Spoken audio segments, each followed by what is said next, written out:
नमस्ते प्यारे बच्चों, मैं निमिषा आपका ऑनलाइन क्लास में स्वागत करती हूँ। आज हम सीखेंगे हिंदी सुरभि 4 का 9वां पाठ। पाठ का नाम है प्रेमचंद। बच्चों, प्रेमचंद है वो एक उपन्यासकार थे। उन्होंने कई सारी कहानियाँ भी लिखी है और उनकी उपन्यासों को कई पुरस्कार भी मिले हैं। उनके उपन्यास इतने अच्छे थे कि हिंदी साहित्य में उसे सम्राट का दर्जा दिया गया है। इस पाठ में हम हिंदी के महान कथाकार प्रेमचंद के बारे में जानेंगे। प्रेमचंद का जीवन बेहद कष्टमय था, लेकिन फिर भी उन्होंने परिस्थितियों से हार नहीं मानी। गरीबी और कष्टों में भी उनकी लेखनी कभी नहीं रुकी।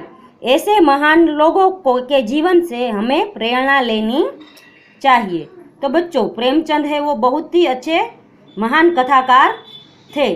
उनका जीवन भी बहुत कष्टमय था। उनके जीवन में कई सारी मुश्किलें आई, फिर भी उन्होंने उस मुश्किलों से हार नहीं माने। वो गरीब थे, फिर भी उन्होंने अपनी लेखनी नहीं छोड़ी। गरीबी और कष्टों में भी उन्होंने अपना लिखने का कार्य शुरू ही रखा। ऐसे महान कथाकार से हमें प्रेरणा लेनी चाहिए कि जिस तरह ये है अब मुश्किलों में नहीं हारे, उसी तरह हमें भी मुश्किलों में हारना नहीं चाहिए। हमें भी जीवन में आगे बढ़ना चाहिए।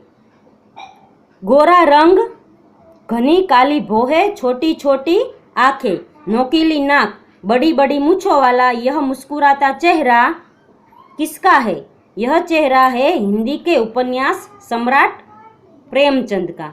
तो बच्चों, प्रेमचंद का जो देखाव था उसके बारे में यहाँ पर कहा गया है कि प्रेमचंद का रंग गोरा था, उसकी भौहें बड़ी बड़ी थी, वह छोटी आंखें थी, नुकीली नाक थी और बड़ी बड़ी मूंछों वाले थे। देखो चित्र में दिख रहे हैं। और प्रेमचंद है वो उपन्यास के सम्राट थे, क्योंकि उन्हें अपने उपन्यासों पर कई सारे पुरस्कार भी मिले थे।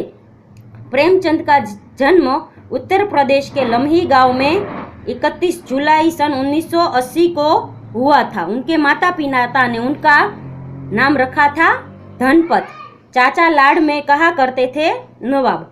तो बच्चों, प्रेमचंद का जन्म यूपी के लम्ही गांव में 1980 में हुआ था और उनके माता पिता ने उनका नाम धनपत रखा था, पर उनके चाचा है वो प्यार से नवाब बुलाते थे।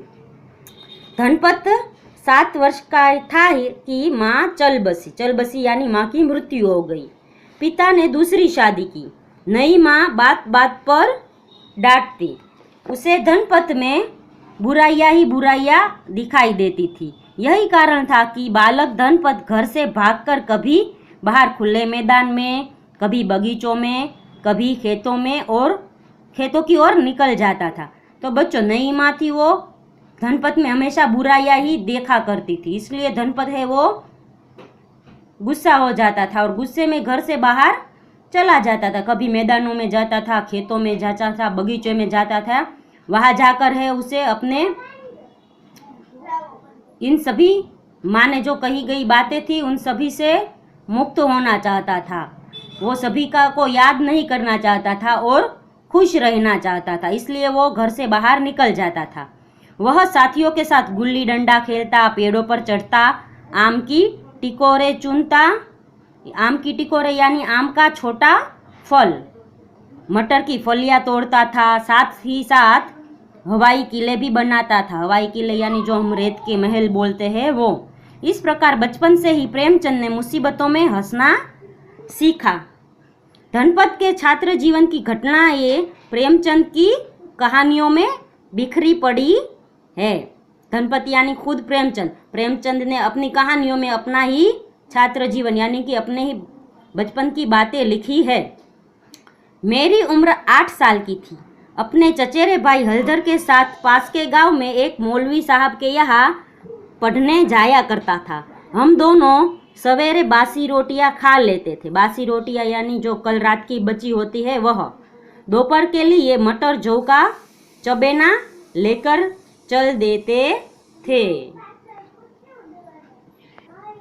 चबेना यानी सूखा भुना हुआ अन्न। फिर तो सारा दिन अपना था। मौलवी साहब के यहाँ कोई हाजिरी का रजिस्टर तो था नहीं और नहीं गैर हाजिरी का कोई जुर्माना ही देना पड़ता था। फिर डर किस बात का? कभी कभी हम हफ्तों तक गैर हाजिर रहते, पर मौलवी साहब से ऐसा बहाना बना देते कि उनका गुस्सा शांत हो जाता। तो बच्चों वो जब मौलवी साहब के यहाँ पढ़ने जाते तो कभी कभी कई हफ्तों तक पढ़ने नहीं जाते थे और मौलवी साहब को ऐसा बहाना बता देते कि मौलवी साहब का गुस्सा शांत हो जाता, क्योंकि वहाँ कोई रजिस्टर नहीं था कि जिससे पता चले कि प्रेमचंद हाजिर है या गैर हाजिर। पिता का तबादला गोरखपुर हुआ, तो तबादला यानी बदली। बच्चे भी साथ गए। शहर का स्कूल अच्छा था। धनपत की तबीयत पढ़ने में लग गई यानी धनपत को भी अब पढ़ने में रस जागा। उसने पढ़ने में अपना मन बना लिया। गुल्ली डंडे का खेल पीछे छूट गया। जब छोटा था तो गुल्ली डंडा अपने साथियों के साथ खेलता था, पर अभी उसने पढ़ना अच्छा लगा, इसलिए वो सब खेल है वो पीछे छूट गए। किताबें चाटने का चस्का उसी उम्र में लगा। किताबें चाटने का चस्का यानी किताबें पढ़ने का चस्का उसे है वो उसी उम्र में लगा, यानी कि किताबें पढ़ने का मन उन्होंने 8 साल की उम्र में ही बना लिया था। उसे किताबें पढ़ना अच्छा लगने लगा था। हजारों कहानियां और सैकड़ों छोटे मोटे उपन्यास धनपत में इसी उम्र में पढ़े। तो बच्चों उन्होंने से कई हजार कहानियां और सैकड़ों उपन्यास भी छोटी उम्र में ही पढ़ डाले थे। कहानीकार प्रेमचंद शायद पैदा हो चुका था। प्रेमचंद ने इतनी सारी कहानियां पढ़ी, फिर उसने उसको लिखने का भी शौक जागा। इसलिए हम कह सकते हैं कि प्रेमचंद का जो कहानीकार के रूप में जन्म था वो इसी उम्र में हो चुका था। रात को अकेले में ठिबरी की मध्यम रोशनी में उसने कहानी लिखना शुरू कर दिया था। तो बच्चों कई सारी कहानियां पढ़ डाली, फिर उसे लिखने का शौक हुआ, तो इसी छोटी उम्र में वो भी लिखने भी लगा था। ढिबरी यानी मिट्टी के तेल से जलने वाला दिया, क्योंकि 1880 जो साल बताई गई है उस वक्त उसके घर में लाइट नहीं थी। मध्यम यानी धीमी रोशनी। उन्हीं दिनों पिता ने प्रेमचंद की शादी करवा कर हमेशा के लिए आंखें मूंद ली। तो बच्चों छोटी उम्र में ही प्रेमचंद की शादी हो गई थी। प्रेमचंद के पिता ने उसकी शादी करवा दी और आंखें मूंद ली, यानी वो मर गए। परिवार पर मुसीबतों का पहाड़ टूट पड़ा। परिवार पर है जो उसके पिताजी गुजर गए तो मुसीबतों का पहाड़ टूट पड़ा, क्योंकि जो कमाने वाले थे वो ही घर से चले गए थे, इसलिए अब बारी कमाने की प्रेमचंद की आ गई।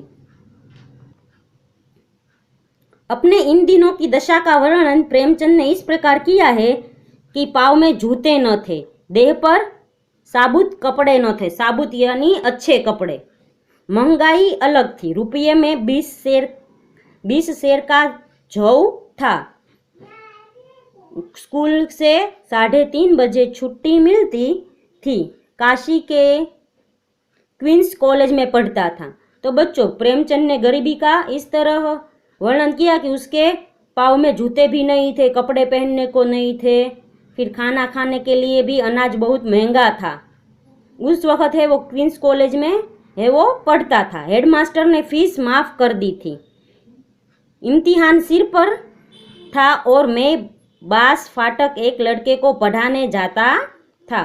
तो बच्चों वो खुद पढ़ता भी था और एक लड़के को भी पढ़ाने जाता था, जिससे उसको उस लड़के को जो पढ़ाने जाते हैं उसके पास से पैसे मिले और उसका इम्तिहान यानी परीक्षा भी सर पर थी। जाड़ों के दिन थे। जाड़ों के यानी सर्दी के दिन थे। 4 बजे पहुंचता था, पढ़ाकर 6 बजे छुट्टी पाता। तो वो उस लड़के को 4 से 6 2 घंटे पढ़ाने जाता था। यहाँ से घर 5 मील दूर था। तेज चलने पर भी 8 बजे से पहले घर न पहुंच पाता। तो बच्चों जहाँ से वो पढ़ाने जाता वहाँ से उनका घर है वो 5 मील दूर था। उस समय उसके पास कोई वाहन नहीं था, इसलिए वो चलते चलते पढ़ाने जाता और फिर घर जाता था। घर पहुँचने में उन्हें 3 घंटे लग जाते थे। सुबह 8 बजे फिर घर से चलता था। कभी समय पर स्कूल न पहुंचता, रात को खाना खाकर पढ़ने बैठता और न जाने कब सो जाता। तो बच्चों वो है इतना परिश्रम करके फिर सुबह 8 बजे स्कूल जाना पड़ता था, फिर भी वो रात को देर तक पढ़ता था, फिर पढ़ते पढ़ के उसकी आँख लग जाती, यानी वो इतना थक जाता कि वो सो जाता था। फिर भी हिम्मत बांधे रखता यानी फिर भी उसके अंदर हिम्मत थी कि किसकी, के आगे बढ़ने की, कहानियाँ लिखने की, उपन्यास लिखने की हिम्मत उसमें थी। धनपत ने जैसे तैसे 10वीं पास की। गणित से वे बेहद घबराते थे, यानी गणित विषय है वो प्रेमचंद को पसंद नहीं था। 12वीं में 2 बार फेल हुए। निराश होकर परीक्षा का विचार छोड़ दिया। आगे चलकर 10-12 वर्ष बाद गणित के बदले दूसरा विषय लेकर धनपत राय ने यह परीक्षा पास की। तो बच्चों वो है 12वीं में फेल हुए, फिर भी उसने है वो अभी परीक्षा देने का विचार छोड़ दिया था। फिर कई साल बीत गए, फिर गणित के बजाय दूसरा विषय लेकर उसने 12वीं की कक्षा पास की। तो बच्चों आज के वीडियो में हम इतना ही सीखेंगे। अगले वीडियो में ये पाठ है वो हम ख़त्म करेंगे। तब तक के लिए गुड बाय, टेक केयर।